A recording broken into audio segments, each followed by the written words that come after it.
Bonjour, cette vidéo est juste un complément pour vous expliquer une subtilité pour pouvoir, à partir de classes, trouver le centre de classe et l'amplitude de manière plus automatique. Donc ça demande un petit peu plus de manipulation, d'utilisation de fonctions spécifiques. C'est intéressant, mais c'est une vidéo qui est vraiment complémentaire et vous n'êtes pas du tout obligé de savoir le faire sur ce que je pourrais vous demander après. Mais c'est juste pour une information, pour savoir qu'avec Excel, on peut faire beaucoup de choses. Et c'est intéressant de voir que sur ce type de problématique, il y a toujours des solutions.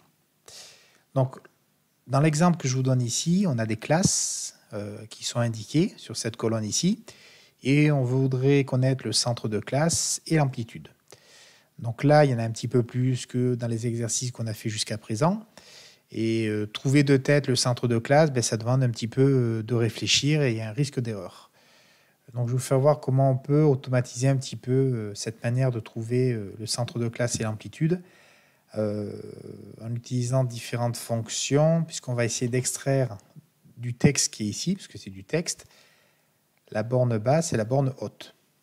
Donc pour ça, je vais déjà utiliser une fonction pour chercher la position des éléments qui sont dans la classe, c'est-à-dire les éléments, c'est le crochet, la virgule et le crochet. Donc pour ça, on a une fonction cherche qui existe, et je vais chercher pour l'instant où se trouve, même si c'est évident. Non, on va chercher, parce que le premier on n'a peut-être pas besoin, parce que c'est tellement évident, le crochet, le premier crochet, il est toujours en première position. Donc j'ai cherché où se trouve la virgule.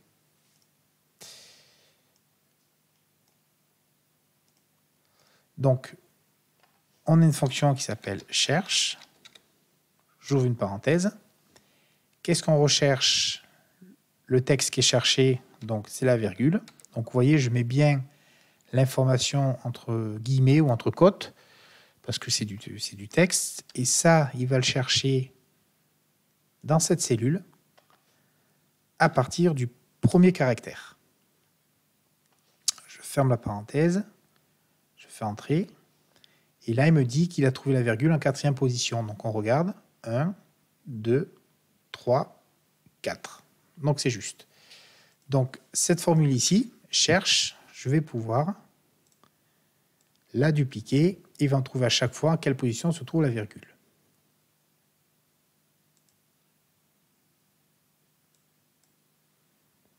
Je vais chercher maintenant la position de ce caractère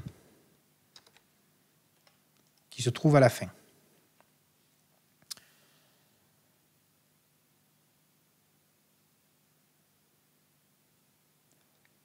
Je vais utiliser la même fonction, donc c'est cherche.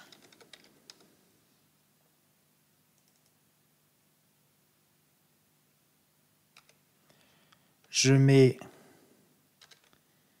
ici le texte que je cherche, donc c'est le crochet qui est ouvert sur la fin de la classe. Je vais le chercher dans ce texte. Alors là, pareil, vous voyez, le numéro de départ a son importance, parce que si, comme tout à l'heure, je mets 1 à partir de la première position, et bien là, il va me dire, je le trouve toujours en première position, parce que quand il va chercher ce crochet, il est toujours en première position. Moi, je vais trouver celui de la fin. Donc dans la formule, je dis de ne pas chercher à partir du premier caractère, mais à partir du deuxième. Comme ça, je suis sûr que le premier est évincé et ce n'est pas cette information qui nous indiquera, c'est bien le deuxième. 7e position. Je vais jusqu'en bas. Donc voilà, il m'a trouvé où se trouve le crochet à partir du deuxième caractère. Maintenant, je vais pouvoir extraire l'élément dont j'ai besoin. Donc, on va chercher la borne basse.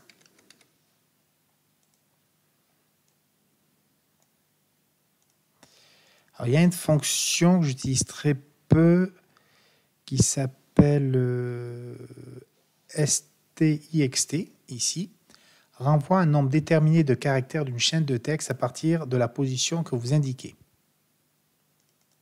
Donc, je sélectionne ici cette fonction s.txt. Quel est le texte, enfin, à partir de quel texte on veut extraire les informations? Donc c'est ce texte ici. À partir le premier, on ne le veut pas. Donc c'est à partir du deuxième. Et combien de caractères à partir du deuxième on va extraire? Eh bien, ça sera jusqu'à la virgule. Donc, la virgule se trouve en 4e position. Donc, je la veux pas. Donc, il va m'extraire les 4 premières... enfin, du moins, le nombre de caractères, donc c'est 4. Donc, c'est pour aller du crochet jusqu'à la virgule. Mais j'enlève le crochet et la virgule. Donc, moins 2. Et j'arrive à extraire le 30. Donc je redis A2, je prends le texte. Je démarre du deuxième caractère, c'est-à-dire je ne tiens pas compte du crochet. Donc je pars du 3 ici. Et après, c'est combien de caractères je vais extraire. Donc je vais en extraire jusqu'à la virgule. Donc pour calculer qu'il y en ait 2 ici, qu'est-ce que j'ai fait? J'ai pris la virgule et j'enlève 2. Pourquoi? Parce que j'enlève 1 pour la virgule et 1 pour le crochet, pour obtenir le caractère de 2. Et logiquement, si je ne me suis pas trompé, voilà, j'obtiens la borne basse. Maintenant, je vais calculer la borne haute.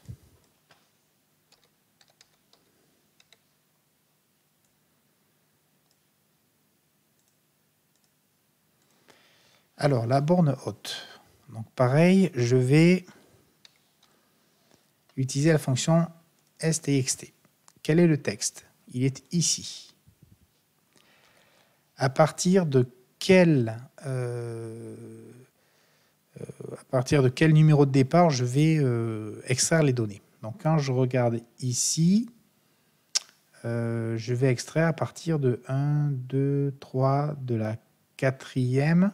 Alors, je ne prendrai pas la virgule, donc plus 1. Donc, je vais dire de quand je trouve la virgule, plus 1. Pour dire, je prends juste après la virgule. Point virgule. Et combien de caractères je vais extraire?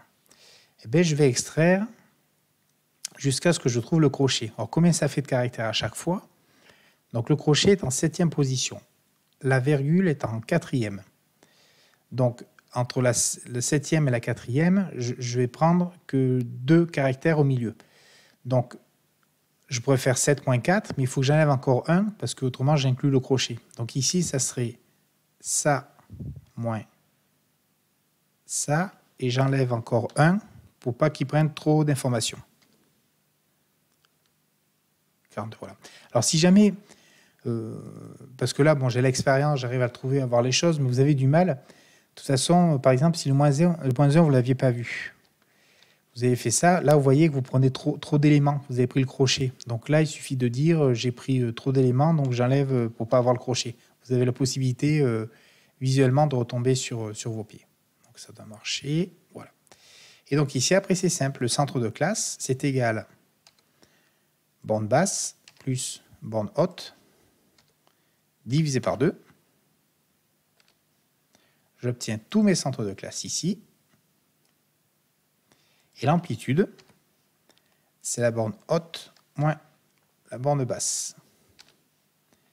Et j'ai toutes mes amplitudes ici. Donc voilà, à partir de classes sous format texte, en utilisant 2 fonctions d'Excel, on arrive à calculer de manière automatique le centre de classe et l'amplitude. Merci bien.